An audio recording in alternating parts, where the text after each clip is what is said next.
Gina Carano was part of the first sanctioned women's MMA fight in Nevada.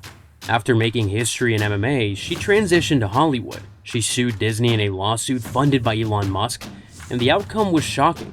In early 2026, she announced a return to MMA against none other than Ronda Rousey. This woman changed mixed martial arts forever, and that's why today we're telling you her story.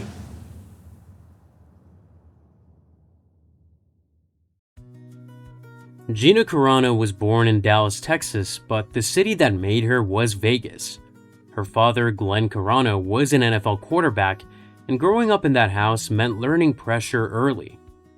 Being a backup quarterback in the NFL is one of the loneliest jobs in sports. You study the playbook until you can run it in your sleep. You stay ready all week, then Sunday comes and you watch someone else play. That kind of life teaches discipline, patience, and how to stay ready when nobody's looking. Glenn passed that mindset down to Gina. By the time her family moved to Vegas, she already understood that talent was never enough. Then the city added something else. Vegas ran on performance, presence, confidence, the ability to walk into a room and own it before you said a word. Between her father's influence and the city that raised her, Gina was being shaped for a stage long before she ever stepped into a cage. She studied psychology, she was smart and curious, but deep down, she already knew what she wanted to do. Hit the gym, sweat, sleep, repeat. Before the cage, there was the gym. And before the gym, there was a boyfriend with a crazy idea. Gina was 21 when Kevin Ross, a pro Muay Thai fighter and her boyfriend at the time, first brought her to Master Toddy's Muay Thai Academy. She was not chasing glory, she was looking for direction. Master Toddy did not coddle potential. When Gina first walked through his door, he called her fat to her face. For most people, that would have been the end of the story. Gina stayed. She dropped the weight, got to work, and became one of his star students. Under his guidance, she built a Muay Thai style that was clean, aggressive, and built around the clinch. The Thai plum, the grip behind the neck that dragged opponents into knees and elbows. Her first sanctioned fight came after 6 months of training. She won decisively. Then, she went to the place that tells you whether your Muay Thai is real, Thailand. She traveled there multiple times, training in traditional gyms, fighting in stadiums, and testing herself against people who had been doing this since childhood. During the filming of Ring Girls, a documentary about American women traveling to Thailand to compete, she faced Sunisa Kadzri, a respected Thai champion, and won by knockout. She also faced Sorabur Prajarn in Thailand, and that fight showed why she belonged there. Calm in the clinch, sharp timing, no panic. Back home, she built a rivalry with Elena Maxwell, beating her in a Muay Thai bout at K1's Mayhem at the Mirage in 2005, then beating her again later in MMA. Maxwell became one of the clearest proofs that Gina's skill held up. By the time her Muay Thai run was over, she stood at 12 wins, 1 loss, and 1 draw. So when Gina made her MMA debut, it looked sudden only to people seeing her for the first time. She had already done the work. Vegas, June 10th, 2006. World Extreme Fighting. The Orleans Arena was not Madison Square Garden. It was a boxing room inside a casino off the Strip. But once the fight started, that didn't matter. Gina Carano's professional MMA debut lasted 39 seconds. Pestova, no, Nazagati needs. She stopped Leticia Pestova by TKO. By September, she faced Rosie Sexton, a more accomplished opponent, and won by TKO in the second round.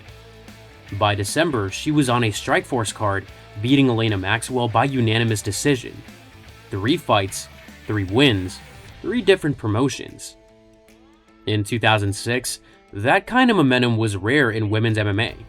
There was no real women's division at the top of the sport yet, which meant Gina was not just rising inside the scene, she was helping define what the scene could become. By 2007, Gina was competing on Elite XC cards, a promotion with serious television ambitions and a plan to put women's MMA in front of people who had barely seen it before. In February, she beat Julie Kedzie by unanimous decision. 7 months later, she submitted Tanya Evinger in the first round. That mattered. Up to that point, it would have been easy to frame her as a pure striker. Muay Thai background, pressure, power, all of it easy to sell. The submission changed that. Oh my gosh, that was my first submission ever. That was amazing. Thank you guys so much for being here for that. It showed she could beat you in more than one way, which made it harder to come up with a game plan and harder to dismiss. By the end of 2008, she was 7-0, undefeated, but her rise was no longer just about results. NBC revived American Gladiators, and Gina joined the cast as Crush. For a lot of athletes, that would have been a detour. For her, it became preparation. She got more comfortable in front of cameras, more at ease under bright lights, and more recognizable outside the fight crowd. Then came May 31st, 2008. CBS, primetime, free television. Not a pay-per-view, not a niche cable slot, a real network broadcast in American living rooms on a Saturday night. That was the shift. When Gina walked out to face Caitlin Young, 6.5 million people watched. That number mattered not just because it was big, but because of who it reached. Casual sports fans, families, and young girls seeing a woman celebrated on television for being strong, dangerous, and skilled. It also happened while Dana White was still saying women would never fight in the UFC. When are we going to see women in the UFC, man? Never. Never? Never. Gina did not argue with that. She answered it with ratings. And even with those numbers, the media still kept dragging the conversation back to her looks. CBS put her on The Late Late Show with Craig Ferguson, and the effect carried beyond one appearance or ratings number. When Elite XC folded, Strikeforce remembered exactly what those CBS numbers meant. They showed that women could draw, which helped lead to Carano vs. Cyborg in 2009, the first time two women headlined a major US MMA promotion.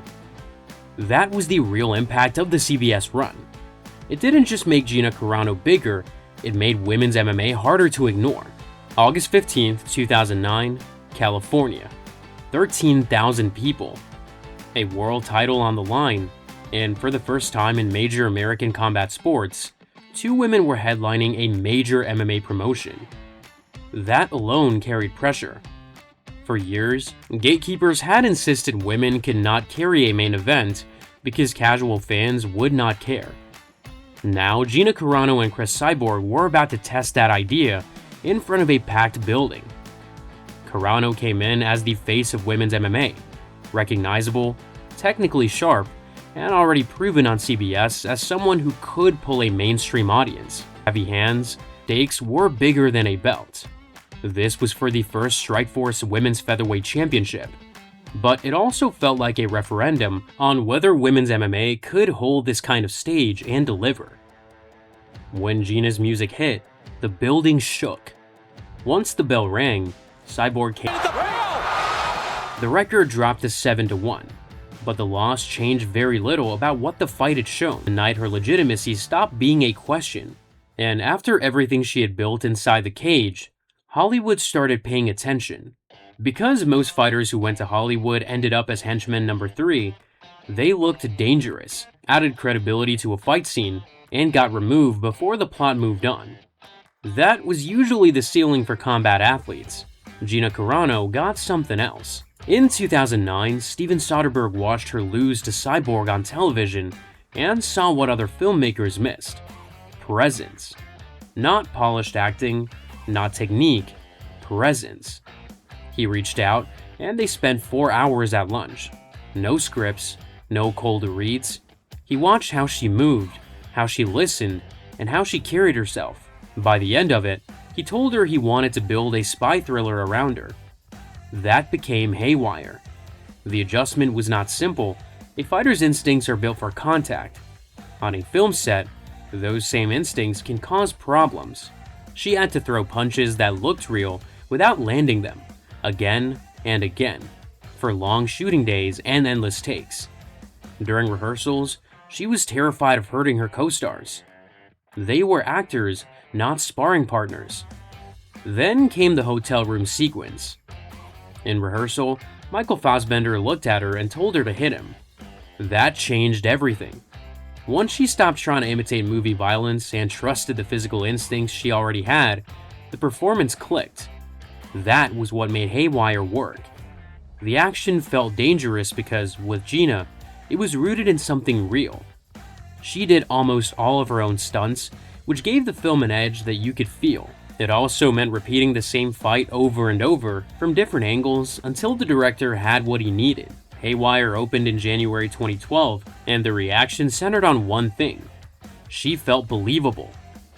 Surrounded by Channing Tatum, Ewan McGregor, and Michael Fassbender, Gina Carano did not disappear. She held the screen. At 29, she was already known around the world as a fighter. Now she was leading a feature film. That opened a second career. Fast and Furious 6 followed in 2013. Then came Deadpool in 2016, where she played Angel Dust in one of the highest-grossing R-rated films ever made. By 2019, she had built the kind of action resume most performers spent years chasing. And the reason it worked traced back to what Soderbergh saw first. She never came across like someone pretending to be dangerous.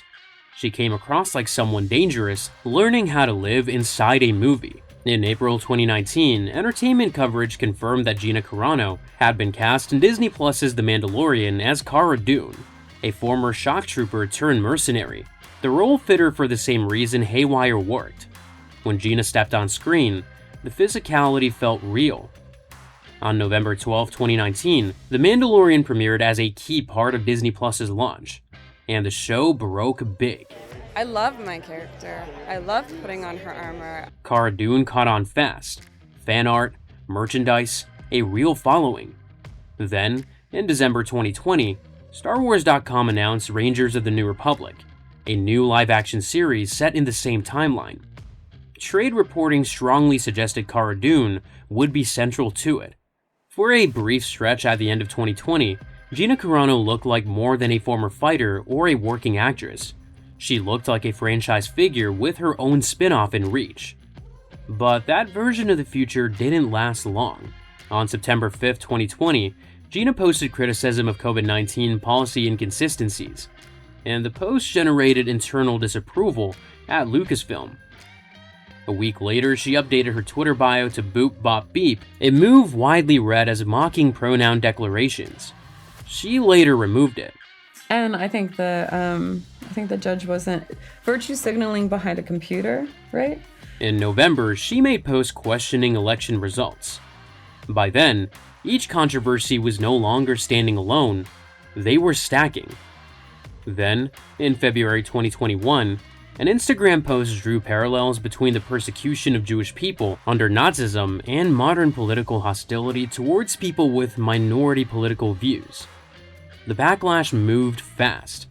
Fire Gina Carano spread online, and Lucasfilm issued a statement. Gina Carano is not currently employed by Lucasfilm, and there are no plans for her to be employed by Lucasfilm in the future.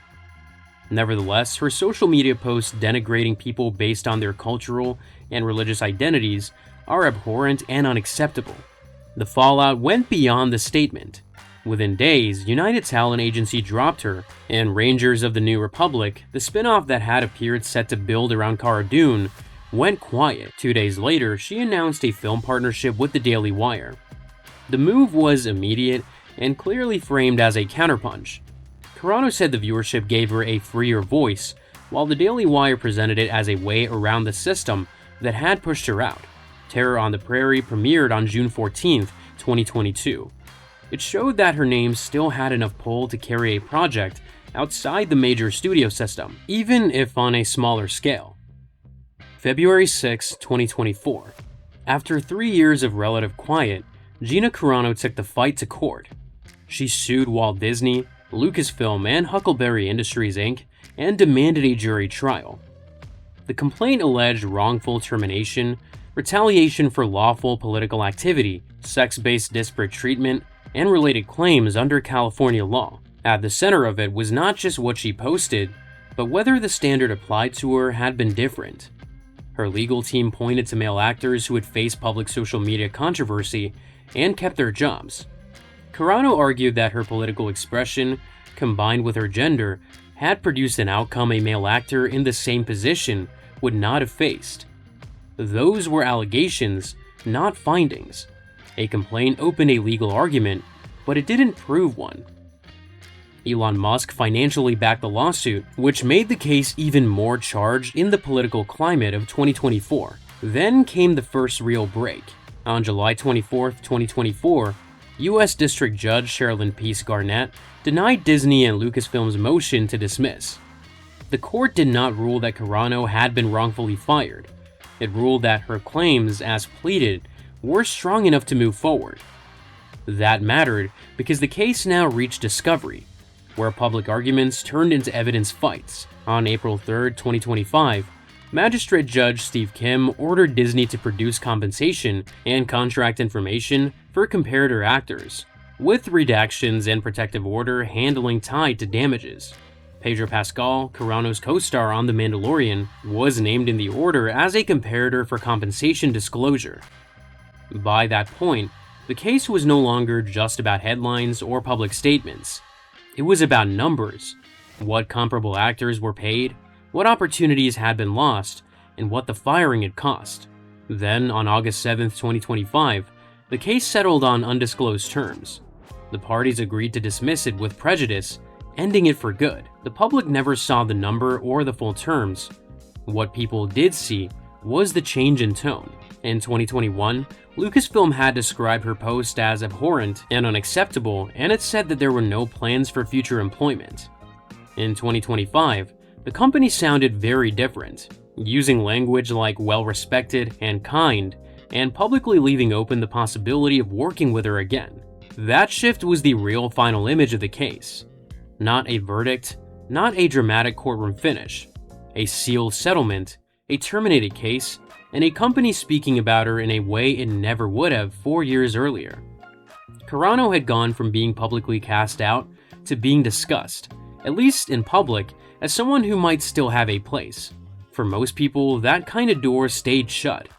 She forced hers back open. On February 17, 2026, Most Valuable Promotions made the announcement. The venue was Intuit Dome in Inglewood, California.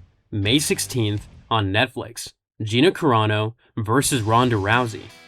Two of the most recognizable women in combat sports history booked for a 5-round featherweight fight under unified MMA rules after long absences from competition.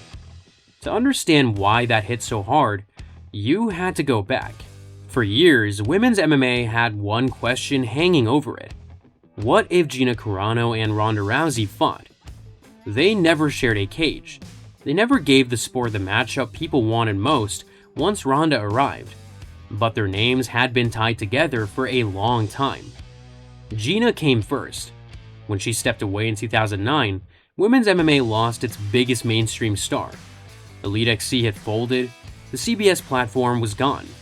The face of the division had gone to Hollywood. Then, Ronda arrived. And Ronda has said it herself, watching Gina Carano versus Julie Kedzie on CBS was the spark. That was the moment she looked at a cage and saw a future in it. By the time Ronda showed up, Gina had already helped prove that women could headline, draw viewers, and be taken seriously on a national stage. Ronda turned that opening into superstardom, but the opening was already there. That was part of what made this fight so compelling. It wasn't just star power, it was lineage. In 2014, when Ronda was at her peak, Gina was the one opponent she publicly said that she would move up in weight to fight. Well, there was a potential comeback fight with Ronda. Yeah. How serious was that? It was very serious. Gina wanted it too, but she asked for 6 months to get back into fighting shape after 5 years away. The UFC wanted it faster. Dana White wanted it now. The timing never lined up, the deal fell apart, and one of the sport's biggest missed opportunities stayed unfinished. Until now. What makes this matchup even heavier was everything that happened after each woman left MMA. Ronda's exit was brutal. The the UFC had built her into a superhero, then Holly Holm knocked her out. Amanda Nunes beat her too, and after that, she stepped away, went to WWE, and became more private. Gina's fall was different, but no less public. Hers came through social media posts, corporate backlash, and a firing that pushed her out of one of the biggest franchises in entertainment. Both women spent years being discussed for everything except fighting. That shared history mattered. According to Carano, it was Ronda who reached out first. Ronda told her that she was the only person she would come back for. Not a belt, not the UFC, not a nostalgic play dressed up as a comeback. Gina. That's what separates this from a standard return fight. It's not just about rankings or titles. It's about two names that shape the sport in different ways, finally meeting after years of near misses, public fallout, and time away. And it's not happening inside the old system. The UFC never made the fight when both women were active. Now, it's landing on Netflix, outside the usual machinery, outside the old politics, and outside the gatekeepers that have once controlled both of their paths. In 2014, this fight would have been about answering who was best. In 2026, it's about something else. Reclamation. Two women who have been defined for years by losses, headlines, controversy, and public backlash are walking back into the one place where all of that got stripped down to the same question: can you still fight? That's why people care. Not just because the names are big, not just because the matchup had been teased for over a decade, but because it arrived after both careers had twisted into places neither one expected. 17 years after Gina last fought professionally, millions are about to watch her make that walk again. And if she wins, people will call it vindication, but even before that first punch, the image is already powerful. Gina Carano, after everything, walking 70 feet from the locker room to the cage door to face the one opponent the sport had always wondered about. And standing across from her is Ronda Rousey, carrying her own scars, her own backlash, and her own unfinished business. But that is a different rise, a different crash, and a different comeback. Click the video on your screen to watch the rise and fall of Ronda Rousey in MMA. We'll see you there.